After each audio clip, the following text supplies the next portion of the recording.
welcome everybody. Thanks for taking time for this topic. I plan to give you some practical, real world advice on market sizing, and I hope it'll be useful to you. Just so I get an idea, for who's in the room. How many here are now? You're all like working on starting a business, correct? Okay, you're not. You're just here for the pizza. Okay, I'll just. All right. And now, how many are coming at this from your business school, business school grads, or are you got one? You got two business school. How many are like engineering grads? You coming at it from? Okay. And you guys are coming at it from what? Undergrad. Undergrad. Okay, that's fine. Business or technology angle? More tech. Okay. And what about you? Econ and Okay. All right. All right. Good. And like I said, this is going to be a practical world example. I'll give you some practical world examples and concepts. I'm not a professor. I do not play one on television. So let's just dive into it. A little bit about myself, so you know where I'm coming from. You can put my comments into some context. I pretty much grew up and spent the first 20 years of my career in the Pacific Northwest. How many here have been in the Pacific Northwest? All right. So you know that there's trees, there's mountains.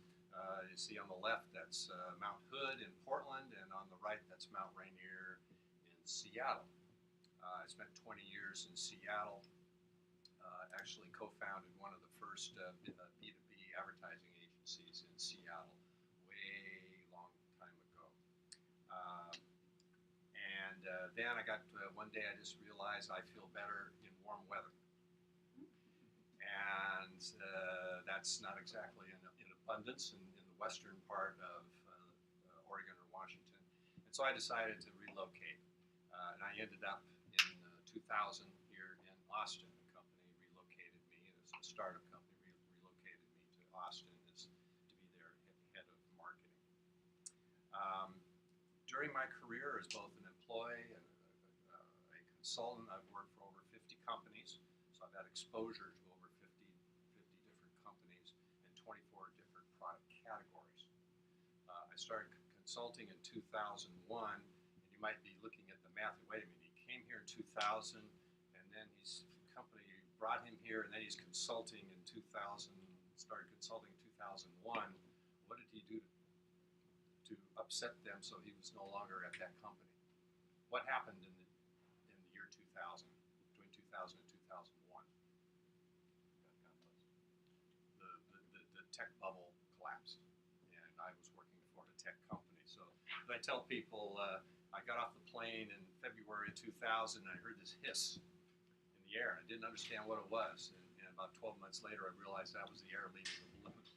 And so anyway, I was laid off along with everybody else, and I started consulting, and I never looked back. I really liked it. But that, as I became a consultant, then I started being exposed to a lot of different companies and working with them at a lot of different levels on the strategic marketing angle. And market sizing was one of the things that I would help companies do. And so I will share a little of that with you. Today I am a part-time chief marketing officer for small and medium-sized companies. And if they don't want to, if that model doesn't fit them, then I'm just kind of a typical B2B marketing consultant. So that's who I am. So we're going to go through some concepts for market sizing and look at the interrelationships and why you should care, why investors care. And if investors care, guess what? You need to care. Because they're the ones that are going to decide whether you live or die. I'm going to talk about kind of the unit of measure that I believe is important in market sizing.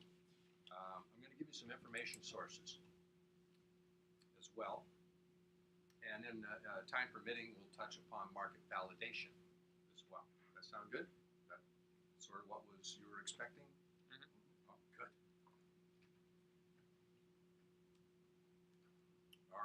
I always hate presentations that start this way with throwing a question at the audience, so I like to do it. What is market sizing, and why do we care? Anyone? Why should we care about the size of a market? Shows the potential for growth. Potential for growth, absolutely. If it's too small, it can be harder to return investment for VC. And that's the accountant part. You're coming out from finance, right? Uh-huh. Okay. You're absolutely right. Yeah. It helps give context to the product or service that you're working on. It sure does. Absolutely. All those things are correct. I'm going to talk about something that's sort of the two sides of the same coin. It's when we look at our market, can that market support our business plan, or can it support the type of company that we want to have, the type of company that an investor will want to invest in is probably more important question. And now, do we have a business plan that realistically addresses that market? And as you stated, it's how big can this company be? A lot of investors are going to be interested in that because they're looking at the upside. How big can this puppy get? And what are the expectations for return on investment? When do we start making money? At what size market do we start making money? So all those things and probably a lot more are why we care about it. Now, for many of you, these terms may be somewhat familiar, and some not. Very simple concepts here. I'm going to look at the total available market, the serviceable available market, and the serviceable obtainable market. And there's some interrelationships there that are important to keep in mind when you're doing your business plan. So first of all, you have the biggest possible potential, your total available market. And you can look at this in a lot of different ways. It really depends on the scope of your product idea and your business plan. But one way of looking at it is on a worldwide basis, what is the total amount of money that is being spent on the product or service category that I am entering? And a good way of looking at this, and the best way of looking at it, is if I had a sales presence in every country and I had no competition, how much money is available to me? That's not a realistic situation, but that is the ultimate potential there.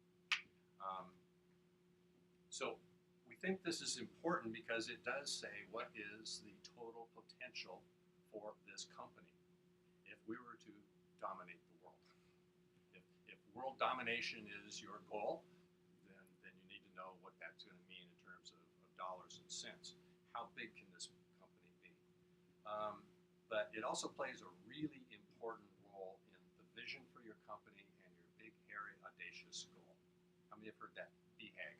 Heard that before, all right? This is what investors kind of like to hear. How big can this be? I'm getting in. How big can it be? Now, there's a lot of work. They have to believe that we can get there and this and that and the other. But does this company have legs, or is it just going to be a small niche player?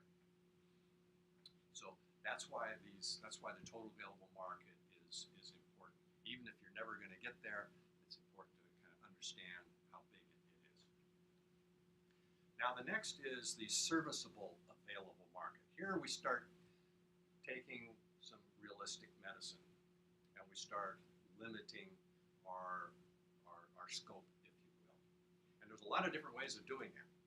We can limit it by geography. Rather than worldwide, we're going to say, well, it's U.S. or it's Texas. Or we can look at it from demographic. Small companies, medium, big companies. If you're thinking about a consumer product, it could be the demographics of the consumer. It could be, women 18 to 34 who are single in the state of Texas. And that is our initial focus.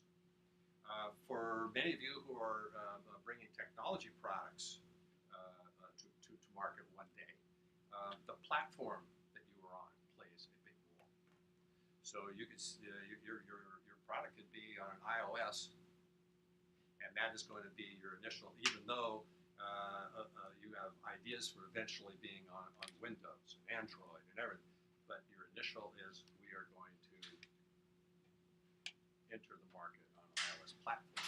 So there's different things, ways you can define this is my available market to me that's more at reach, more within reach.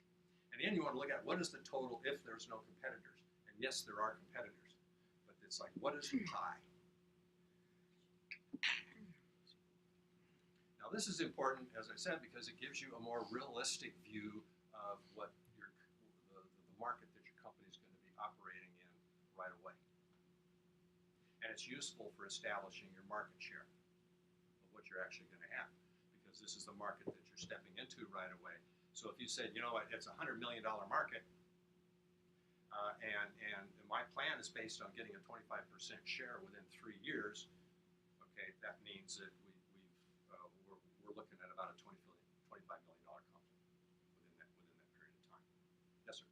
So, when making a projection such as saying you'll obtain a 25% market share, how would one go about selecting that number for quantifying it and justifying it? Okay, well, that's a good question, and it's a complex question. It's really important to get your arms around that within the business plan, because you have to look at a number of things: the strength of your competition and how many competitors there are, the adoption rate. You know, are people already agreeing with the type of product that you're selling, and you're just offering a different kind, or is yours very revolutionary, and you've got to convince people that they need that category of product or service. That can lengthen the amount of time and the amount of work and the amount of market share. So it's you have to be able to say, look, the market is this big. The competitors, we have this number of competitors, and either some of them are going to own the market or not. You know, so how strong are they? How much chance do we have of getting in? You know, so these are the sort of decisions that you have to make in order to define it. And you may say, you know what, because it's such a tough market, I'll be happy if I get 10% share in a couple of years. Well, okay, so the company's going to be a little smaller, but that's fine. Just make sure that you're able to start getting the right financials at that smaller company. So that's a pretty general answer, but that's really the thought process that you have to go through. And then there's the serviceable, obtainable market, and that is really what the size of company that you hope to be within that target market, if you will. And here you really have to be realistic. Some of the things that we were just talking about: who are the competitors? How strong are they? How many? How fast is the product category being adopted or not? And that's what the last point there: the ease and speed at which people will adapt or adopt your product. Yeah. Another interesting, maybe challenging question: what's your opinion if you're adding a product category? Is in there is no product. If you're creating a category, yeah, like you're asking them to spend more money that has never. You're not taking away money from the current product categories. You would just be adding something new. How would you analyze the market in that sense? Well, it makes it a lot more difficult. If you're creating a category, it makes it more difficult because now you've got to look at maybe some parallel markets. Okay. And say, well, we're kind of like this, and the adoption rate and everything else was very much like this. We expect it to be, for these reasons, we expect it to be the same. Okay. All right. So this is important because this really defines the risk level of the initial investment of the initial company, because we have to be successful in that serviceable, obtainable market if we hope to do anything else. And we're asking for money in order to be successful in that first step. So the investor is going to be looking at your plan and saying, all right, I'm going to give them X dollars. What's my risk? What is the likelihood that these guys can succeed, can achieve their market share, and what is the likelihood that they won't? How believable is the plan? How much do I trust the person that's handing me the plan? Do they have the right stuff? So this is a common scenario. You're going to be saying, hey, my company, do you want in? We're going to have a service obtainable market of $5 million within 4 years. That represents a 20% share of a total market of 100 million. No competitor has more than 25% share right now, so no one's dominating it. And as you can see in my numbers here, my EBITDA will be 1.25 million in 4 years. You want in? Kind of boils down to that. I don't know if that's an answer or a situation that some investors will like or not, but that's the sort of language you're going to say. My market's this big, I'm going to get this much, and I'm going to have EBITDA at this level. This market share will equal this EBITDA at a certain level. And the investor is going to say, yeah, I believe it, or I don't believe it, or no, I think you can do better, or no, I think you're smoking a little too much weed.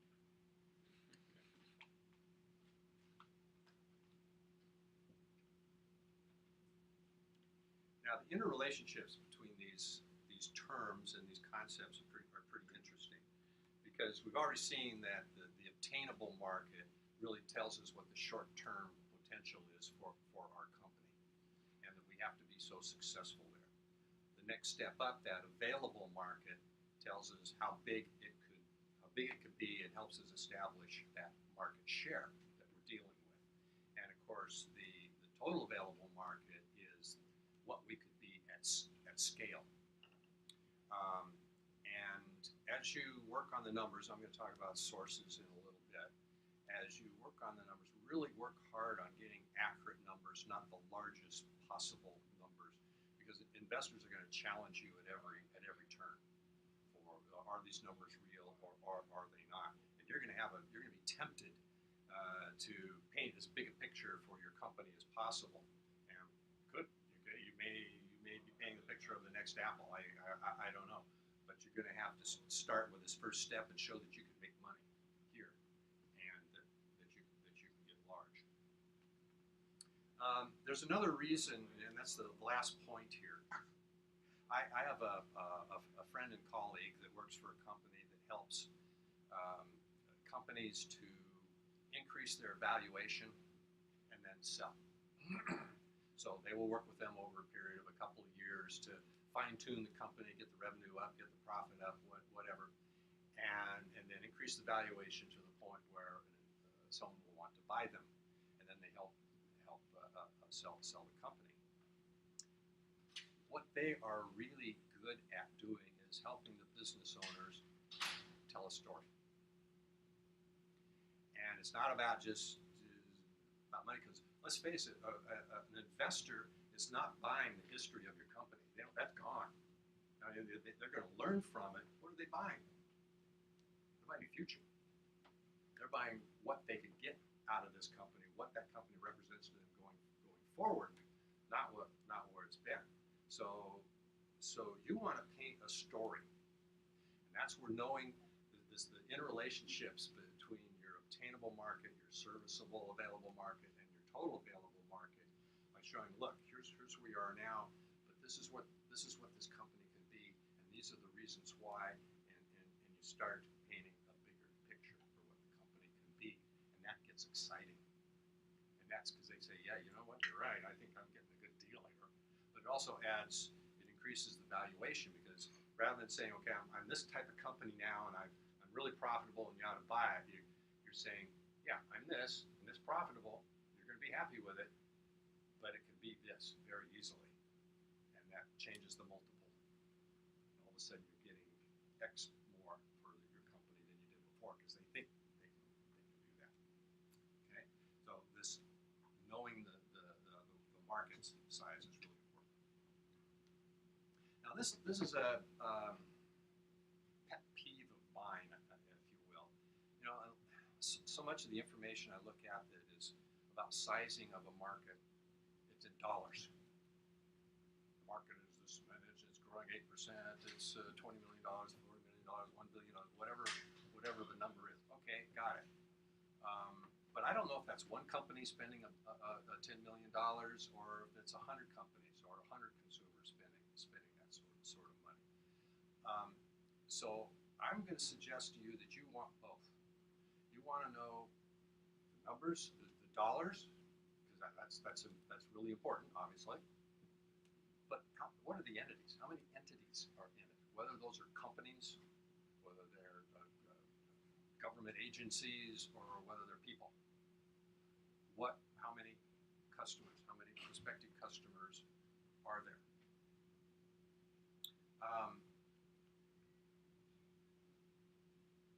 Here's a question for you. Is the purpose of business to create a profit or create customers? Okay, we have both up there.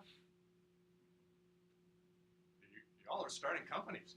You gotta have a purpose. Is it to what you wanna retire with your Maserati before you're 30, or what? What's the reason for profit? Value. Value? Shareholder return. Shareholder return.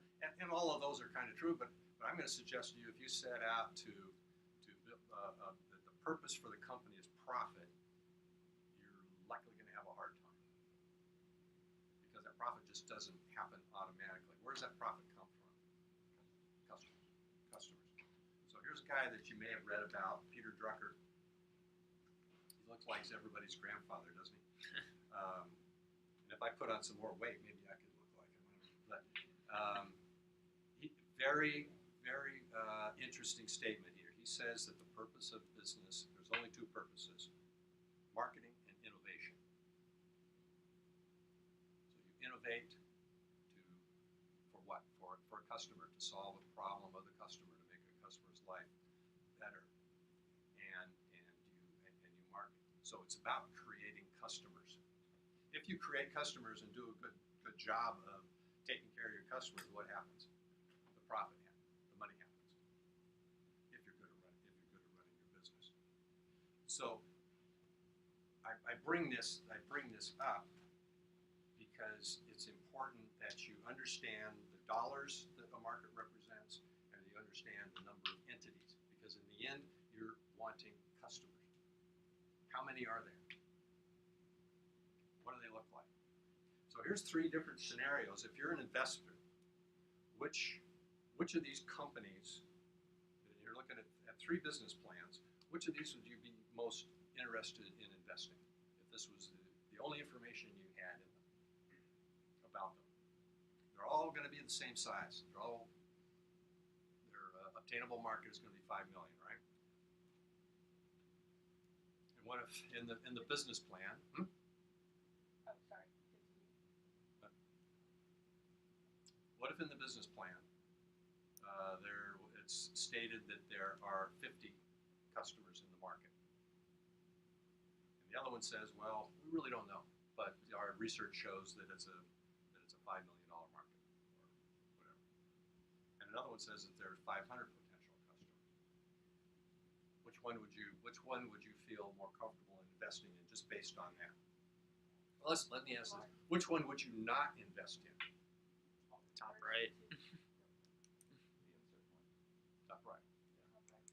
Yeah. That's correct. Because who knows? We don't have enough information about whether the other two are good or bad. Because I could paint an argument for you that says that 500 customers is a good thing, or 50 customers is a good thing. It all depends on your product and what you're doing. So I'm just saying, size your market in terms of dollars and number of entities.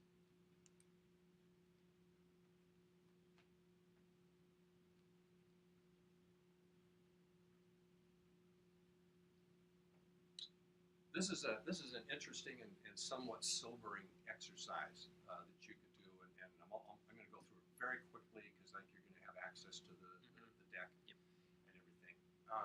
And this is just really purpose of this is a back of the envelope exercise that you can do. And it doesn't apply to some types of businesses and it does to others. Just grasp the concept here. I'm going to go through it kind of quickly. So let's say you have a revenue goal for 3 years of $5 million, and that your average sales price for your product or service is going to be $2,000. Right? If you divide that, you come up and say, well, I need 2,500 customers. Right? Good. So let's say I need 2,500 customers. If my win rate, close rate, whatever you want to call it, is 60%, in other words, I win 60% of the deals that come to me, I'm going to need to make almost 4,200 proposals. If my opportunity to proposal rate is 30%, I need to have nearly 14,000 opportunities in front of me. If I have my opportunity to lead rate is 10%, then I need to have almost 139,000 leads. And if I've been successful in converting 2% of the people who are aware of my company into a lead, then I need almost 7 million people in the market to be aware of me. Well, that's pretty sobering at that.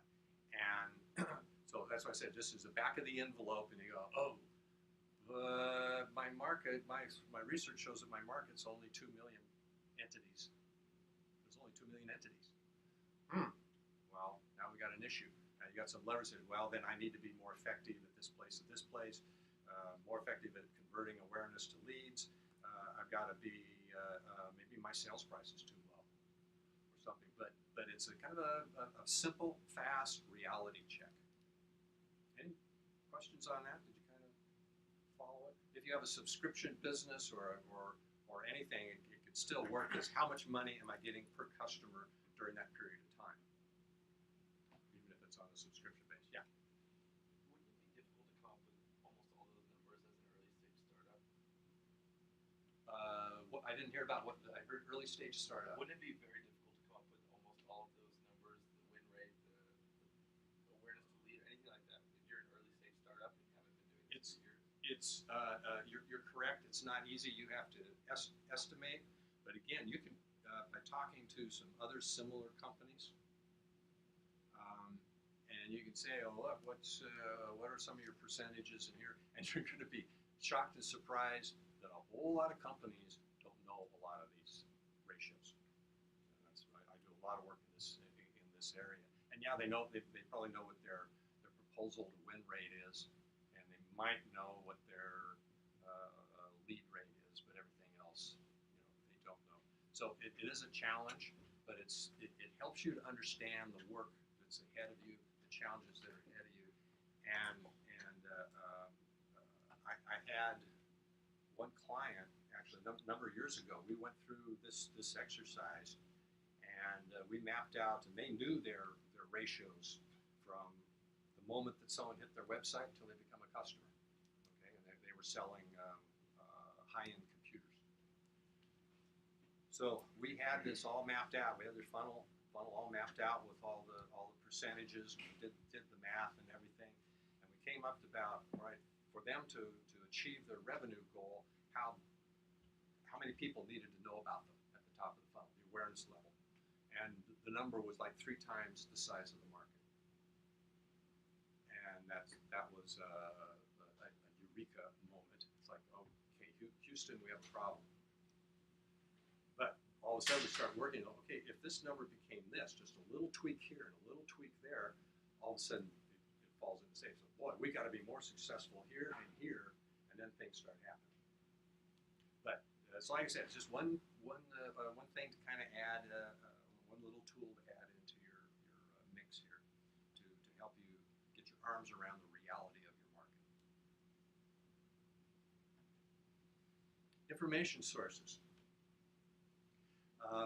When I started consulting in 2001, probably between 2001 and 2006, I did a fair amount of this type of work for clients. I think I would do 1 or 2 market sizing projects a year. it's both fun and tedious. I can't say that it's the most favorite thing for me to do, but the one thing it really is frustrating because you can never find the exact information that you're looking for. Or if you can find it, but it's going to cost you $10,000 to get the report, you know. And so you say, okay, I can't do that. I got to find it some other way. So you start triangulating in on it. A little data here, a little data there. Hopefully it's not too dissimilar. Hopefully there's not too many years apart, and you just come up with a picture. But you're no different than any other company that's trying to figure something out. So don't overlook the government for sources for good information. Our tax money's being put to good use there, I guess. But it's amazing the amount of information that the Census Bureau has on companies and of course on people. How many people knew that there is an economic census, a census of companies? Yeah, and there's a whole lot of data there about companies. Now the problem with that is it's always several years old. You know, they just update it, and they're all happy about updating the 1918 census or whatever it is. But it's always several years old. But man, you can drill into that, and they have some database mining tools on the site that make it pretty easy to do that. So you can find out a lot about the number of businesses and the growth rate and this and that and the other for the census. Now, obviously, that's U.S. It doesn't help you much outside of the U.S. The Labor Department, Department of Commerce. You know, if you just think about, okay, what government agencies might be interested in having information on this particular topic, and then go online and poke around, and you'll find that there's a lot of information about trends, growth rates, sizes of markets, this, that, and the other. So the government is a good one. Trade and professional associations, when you're working in selling to a market that is serviced by an association, and almost all of them are, or numbers of associations, then you can go to the association website, or maybe they have an office in the town, and you can go in there, and they will have a lot of information because their business is in representing the members of the association and basically saying how big and how wonderful this industry is that they're servicing. So they got a lot of information, and generally it's readily available for free. So trade and professional associations, publishers, people that have websites that service industries, people that have magazines that service industries and newspapers. They're in the business of selling their audience, so they're going to have a lot of data on their audience, and that can be helpful to you. And one good place to look is the media kit. On many publications, many websites, commercial websites and stuff, it may be down in the footer, but if you look for advertising, whatnot, you can click and they'll have a media kit available to you. You open that media kit and basically everything says how wonderful it is to advertise with them. But they're going to be talking about how big the market is and how many people and what the market looks like. The bigger the publication, the more established the publication or website, the more robust this information is going to be, because they generally spend a lot of money on research to show what their market is like. That helps them sell advertising. So don't overlook the media kits. The excellent one, industry analysts. Industry analysts, sometimes even financial analysts. Financial analysts are looking at markets from a stock perspective and all that, but you have your industry analysts that are dedicated. So if you're in technology at all, then you've got the usuals, the Gartner Group, the Forrester, any number. There's several others that don't come to mind right now that are very big in the e-commerce area and that type of thing. So find out who the analysts are, the analyst firms, and they will often have, sometimes they have some free stuff there that you can find. But one trick I learned, because they're in the business of selling reports, so sometimes they'll be doing the analysts will be doing presentations, and those presentations are made public, and you can learn some information from those presentations. The other thing is when you go to the analyst site, look at the news releases. Do a search and look for the news releases that are about your particular industry or topic, because very often in the news releases, it's all about the findings from the new report. Now, I won't go into a whole lot of depth because they're in the business of selling a report. But you'd be surprised. You can say, "Ooh, there's a good piece of information right there," and then I can quote Gardner. Wonderful, and so you can kind of pick some things out of it that way. Competitors' financial filings. If you're fortunate enough or unfortunate enough to be competing with a public company, then you can get their financial filings or annual reports and this, that, and the other, and really see what they'll often talk a lot about the market that they're in, and particularly a company that is going public or just gone public, and those initial documents are now available.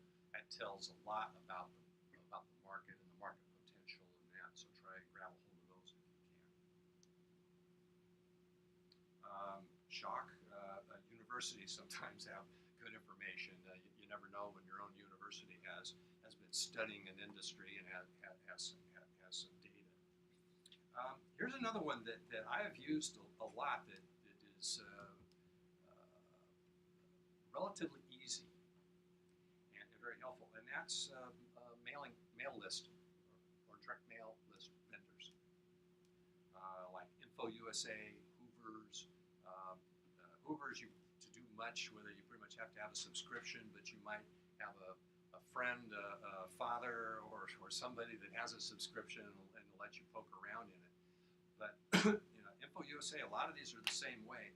You can make an account, free account, and that gives you the ability to now build a list. And say, great, I'm not going to buy the list, but I can build it and I can see what the counts are.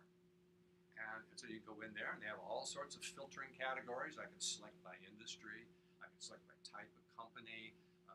This also works for human beings as well if you're planning to do a consumer product. But you can basically saying, all right, I want to build a list of people that I think are going to buy my product. Now you build that list, how many are there? That's likely going to be a smaller number than there really are because the lists are never include everybody. But it's a data point. So I frequently did that, and I looked at the government, and I looked at a couple of analyst reports, and I started to zero in on a number that says, yeah, it's probably this.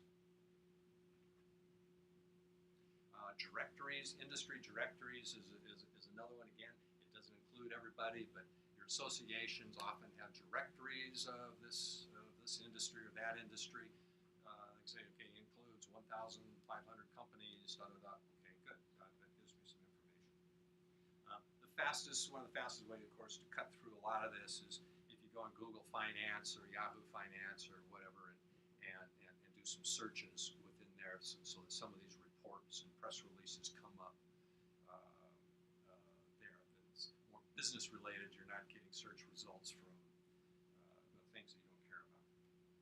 Any questions about sources before I go on? I just wanted to add, like, for those of us with access to university logins still, most of the big sort of data sources have contracts with universities, and so you can log into Hoover's as a subscriber through university. Great point. So, Great point. Yeah, I'll also add, I know for UT, if you're a Texas X, you get access to university library, which okay, yeah. I don't know if other alumni associations have that, but I know Texas X's do have that, which is pretty valuable. I'm not a UT grad, but I know I got for a while I got a pass or whatever it was to go in, and I did some research in it. And yeah, but again, I got frustrated there too because I could start to get close to it, and then it's oh good, perfect, 20 years old, but it's perfect, And that's just the name of the game. Yes, but libraries, even public libraries. If you have a membership in the library, that gives you access to a lot of stuff online. Yep. it's just tedious and takes a lot of time to do that. And so if you have friends that can help you or whatnot, but that's what it's about. So here's some of the things to look for. It may not be, again, you may not, your number one question, there may not be an answer for it. And you kind of have to go in through the back door. Really, the actual and forecasted spending for a particular category is important, as you would think. The company budgets.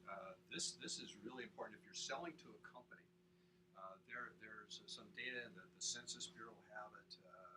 Some others will have what percentage of a company's budget is being devoted to like IT spending, and then they'll break out IT spending by databases, by contractors and services, different things, and what is that trend over time. That's really important. You want to be in a market that's growing. Your investor is going to say, okay, it's this big, but what is it? Is it getting smaller or is it getting bigger? So trending is really important, and the budgets that companies have for your particular category, if you're selling to a company, is really important to have. Obviously, consumer spending. If you have a consumer product, what percentage of their budget is being spent on your category?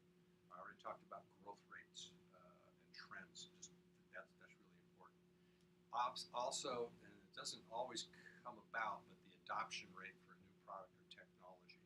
If you have something that is really new, not just a different twist on an existing product or service, but is very different. Well, what do you expect that adoption rate to be? How much of a runway is it going to be before people start adopting it? And then you have to worry about the whole crossing the chasm thing. I don't know how many of you read Jeffrey Moore's books. I would highly encourage you. It's getting on. I think he wrote it in '82 or '83, but it is so right on for now. That and Inside the Tornado.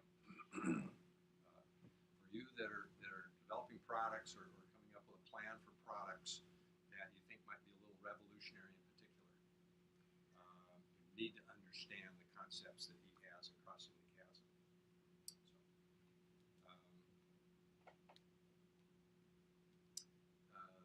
what to look for, the demographics. Again, we talked about company count, frequency of purchase. This is another big one. Depending on your product, it could be once in a lifetime purchase, or maybe it's something that companies needs to be repurchased on a frequent basis. Anything that you can, any type of information that says what are the trends, what are the growths, what are the purchase habits and patterns within the industry or a similar industry that I can say, yeah, it's going to be like this. You've got to be able to tell the story, and you have to plan accordingly. You can't just say, well, I don't know how they're going to adopt the product. I just hope they will. That won't go very far with an investor. So, please. Any questions before we talk about validation? Okay. Now, I don't know what the textbooks might say about validation or anything like that. I'm just coming out from my exposure to market validation, and admittedly, it's somewhat limited. I don't have as much experience with it here as I do with market sizing. But there's a couple things that I can leave you with that I think is useful. So obviously, we want to try and validate our market in order to prove that we're going to succeed. That our business plan, our assumptions, and everything are on track. We want to try and get this proven at as early a date as possible.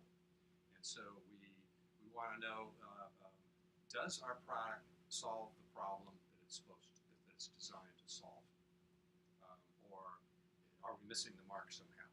Or are we chasing a problem that no one cares about? Is someone going to pay for it? That's part of the validation. Are we offering more value than the competition? And the competition can be a lot of things. If you're coming out with a product where there's no competition, well, there's always competition. It may not be your exact type of product, but there's competition for solving the problem that you are solving, even if it's do nothing. And then what are the adoptions for the obstacles for adopting it or switching? These are the sort of things in the validation process you want to learn. So how do you go about doing that? From a research standpoint, yeah, you can do focus groups. And I've done those, and they are valuable to an extent. And everyone knows what a focus group is. And you can do that. You can get a selection of people together that represent your market, and you can present the concept of the product, have them hold it, touch it, feel it, work with it, observe their behaviors, and that sort of thing. That's good for kind of interface type feedback, and whether you think you're got the right thing going. It's not really going to help you too much with payment, because someone can say, yeah, I'd pay $25 for that, but would they really? It's easy to say something, but reaching for the wallet is a whole other animal. And that's where the test marketing is so important. Pick a test market and go for it. That means you just got to go out there and try and sell something, but you do it in a limited way, so that you're limiting your expense, you're limiting your exposure in case it blows up. You don't want the whole world to know. You want to be able to go back and say, okay, we need to re-engineer this and change this, and then try another test market. So that's done all the time. For those of you involved with software, you heard the term minimum viable product, MVP. Got a couple of ups and down nods. Okay. So this is really important. You're going to be going through that stage in your development where you get something that's just working enough that people can actually interact with it and give you some valuable feedback. And that's really important. Do you have a question? I just want to add, I just met with a patent attorney a couple weeks ago, and a lot of the companies in SEAL have like patents or are trying to commercialize technologies that they want to file a patent for. If you go ahead and sell something before you even file for the patent, you won't be able to file the patent. So if you're trying to do the MVP approach with something that's patented, you can do it if you have the patent on file. But if you have not filed yet, I would file it before you sell anything. The provisional, yep. Just because, a lot of the teams here are patent type companies. Okay, good point. And the whole thing about agile and lean development and everything comes to validation too, because you're able to go at it in small increments and validate. It's not like you have to get it all done and all ready and have a major national rollout and then cross your fingers and everything. So it's kind of tough, because you can do some research. That's going to give you some information, but there's nothing like did someone actually buy it, and how was the reaction in the market to someone who said, yes, I will buy that today, can I? Then you know you're onto something. So that's it. There's the multiple ways of connecting with me if you should desire. Any questions? Did I tell you what you thought, what you came here to get? How many said yes? Did I deliver on what I was supposed to? You got your pizza. You're happy. Okay. And you that came in late, we did all the good stuff before you came in, so I'm sorry. And covered everything, your expectations? Yes. Okay, we're good. I have a question. So, in terms of, say you're working on a solution that has multiple markets, what's the best way? So, your TAM is not just a particular market, like you're not just going for vehicles, but you're also, when that is comprised of several markets, is there a way to kind of break that out and show different segments? So, segmenting the total addressable market into sort of different verticals, if that makes sense. Well, Yeah, and let me see if I can respond to that, because that can be part of your total available market. You have some freedom in how you define that. For instance, you might say, all right, do I define this as cell phones, mobile phones, or do I define it as smartphones? And depending on where you're going, what you're thinking about your company and where you're going with it, I can make a case for either one, right? But you can say, yes, we're going to be the mobile device player in the world. Move over everyone else. Here we come. And that's how big that market is. But our SAM, we're aiming at smartphones. And then our obtainable market could be smartphones on Android or something like that. So there's a lot of different ways that you can kind of paint the picture. And yeah, there's different segments. But your whole market has a lot of segments in it, and you can say, but we're going to focus our SAM is this market segment. So that's one way of looking at it. Or you could say, this is the segment, and we're going to go to this part of the segment. Am I clear with that? That makes sense. Okay. So, and how does that change over time? So if you're targeting one segment and then 2 years down the road, you're now adding 3 more segments in, so your share of market is expanding within your addressable market. Mm-hmm. But are you sort of showing different market sizes for different product lines if they're targeting different segments, or is that all just within the one, or is it? Well, generally, it would be part of the total available market. I think if I was an investor, I'd be concerned about, here's a company that's going out and they're trying to do several markets. That won't happen. And the first thing you'll do is say, no, not this one, not this one. Focus on this one and win here. And then maybe we'll talk about the others later. Though there's a lot of it depends in this, unfortunately. But you do have a lot of freedom in how you define your market, as I just said. You can make it huge or begin to refine it a little bit to begin with. But just keep that story in mind. What is your vision for what this company could be, and that will kind of drive how you define your total available market.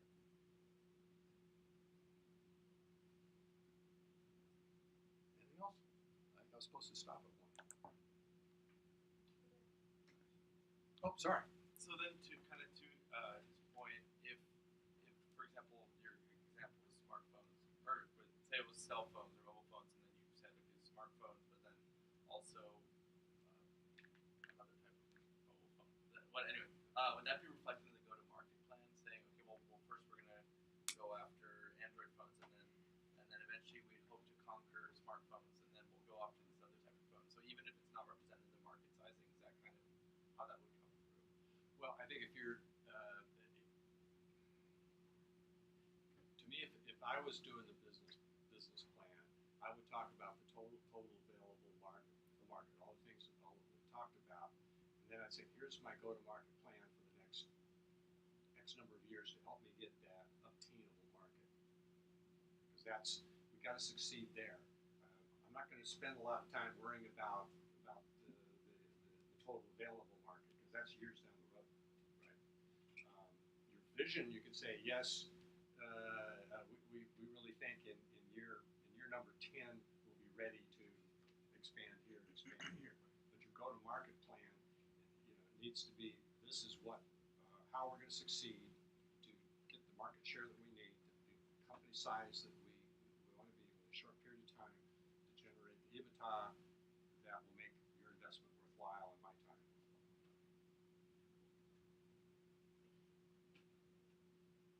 Okay?